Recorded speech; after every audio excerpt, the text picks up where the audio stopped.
The Chicago-based owner of the Los Angeles Times completed its sale of the newspaper on Wednesday in a surprise move that probably spells the end of its long-troubled relationship with Southern California's leading news outlet.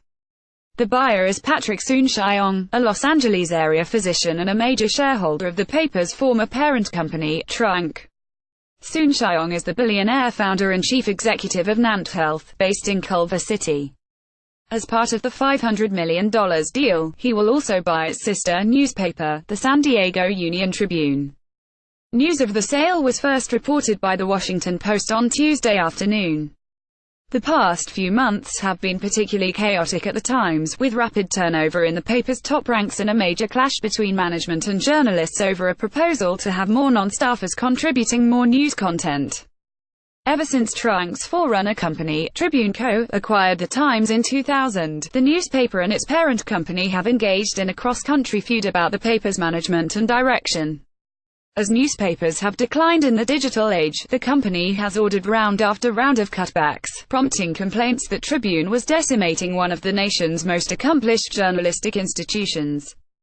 The paper's future has been clouded since Tribune Co. filed for bankruptcy court protection in 2008. Although the company eventually emerged from bankruptcy in 2012, the Times has shriveled.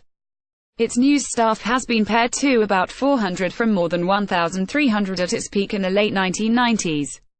The paper's journalists voted overwhelmingly last month to form a union. Their immediate concern is the company's nascent plans to establish a network of non-staff contributors to produce stories outside the main newsroom, which some fear would be a scab operation designed to undermine the union. Trunk, short for Tribune Online Content, also owns the Chicago Tribune, Baltimore Sun, and New York Daily News, among other papers. It is controlled by a Chicago investor, Michael W. Ferro. However, Ferro's control has been contested by Soon-Shiong, who has challenged Ferro on several issues, including his spending on private jet travel and other corporate perks. Dr. Patrick Soon-Shiong arriving at Trump Tower in New York in January 2017 for a meeting with the president-elect. Evan Buchiap, a representative for Soon-Shiong, said he was traveling and could not comment on the purchase. Soon-Shiong, 64, made his fortune, estimated at around $9 billion by Bloomberg, by starting and selling biotech companies and by operating an empire of interlocking enterprises. A surgeon by training, he has no background in newspapers, except as an investor in Trunk. Among his investments is a small stake in the Los Angeles Lakers. He has vowed to solve healthcare and to win the war on cancer, two grandiloquent claims that have made him controversial within healthcare circles. Soon-Shiong advised Donald Trump on healthcare issues during the presidential transition last year, and also consulted with former Vice President Joe Biden on Biden's cancer initiative. Soon-Shiong has directed his political contributions primarily to Democrats, including Hillary Clinton in 2016. Despite declining print readership and advertising revenue throughout the newspaper industry, the Times remains a strong brand and the dominant daily newspaper in the nation's second-largest city. It is the sixth-largest daily paper as measured by print circulation, with 433,134 weekday subscribers on average and 718,774 on Sundays, according to the Alliance for Audited Media. It is also among the leading news providers online, with 31.6 million unique readers in December, according to ComScore. It's still very big and has a great franchise, said Rick Edmonds, the media business analyst at the Poynter Institute, a journalism education organization. He said the paper remains profitable, despite its deterioration. I think they could get a pretty good price. It's an attractive property. Although Trunk doesn't detail the financial performance of each of its papers, Edmonds estimates that the Times accounted for between 30 and 40% of the company's overall revenue. Trunk reported revenue of $353.1 million in its most recent quarter, down 7%. It was barely profitable, earning just $2.1 million, compared with a loss of $10.5 million in the same period a year earlier.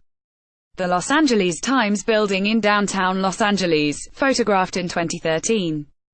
Its parent company, Trunk, is expected to announce it is selling the paper, along with the San Diego Union-Tribune, to a local businessman. Frederick J. Brown at Getty Images. The $500 million price tag is considered rich by analysts, who note that other recent newspaper deals have been for relatively less. The Washington Post, a newspaper roughly the same size as the Times, sold for $250 million in 2013. The smaller Boston Globe changed hands for $70 million that same year. Trank purchased the New York Daily News for $1 plus the assumption of liabilities last year. But Edmonds cautioned that the Times deal may include real estate, which would drive up the price far beyond the value of the newspapers alone. The paper has been the subject of sale rumors for years. In 2007, shortly after Chicago businessman Sam Zell led a leveraged buyout of Tribune Co., entertainment mogul David Geffen reportedly inquired about buying the Times. Geffen has since said he is no longer interested in the paper. Other would-be buyers include Los Angeles billionaires Eli Broad and Ron Burkle, who teamed up in an attempt to buy Tribune Co., and with it the Times, in 2007.